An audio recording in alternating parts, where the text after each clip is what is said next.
There's something that I have to admit. Language can shape your mind, and the way you speak can definitely influence how you think. It's very obvious that you may find that when you're speaking English, you're a totally different person from one who speaks your mother tongue. Maybe you're more logical and you pay more attention to things instead of emotions and feelings. There are basically two reasons. The first one is what researchers call the foreign language effect. Studies show that your native language carries much stronger emotion weight.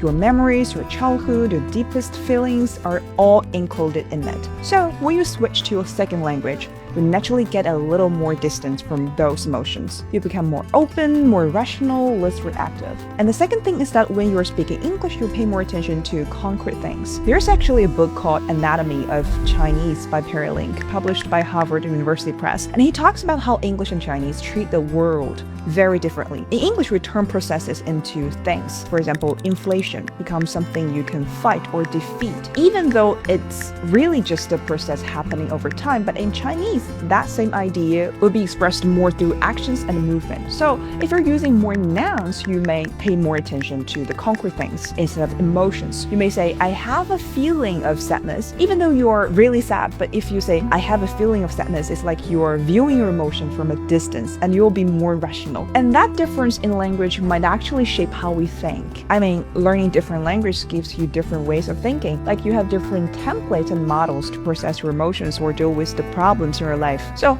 that's why we think learning language is not all about taking exams or something. It's unconsciously making you a better person by influencing you unconsciously. This is the first thing about nouns and verbs. And the second thing is that we are more likely to be extreme and polarizing right now. We tend to use a lot of labels because extreme and polarizing identifiers are more indexable by the algorithm. When we post something on social media or pay a lot of attention to our title or tags, we try to attract people with just one keyword. You need to grab keywords in order to attract more audience, just like that. And that tends to be the mechanism right now. If you want to be influential, if you want to go viral, you need to pay a lot of attention to the single word that you're using. But actually, human feelings and experiences cannot be identified by just one word, right? Let's compare two different ways of expressing yourself. The first thing is let's just use a very polarizing word like 内耗 or angry or involution. Or the second thing is that we say, I don't agree with what he said and my mind feels a little bit messy and I notice my body temperature going up.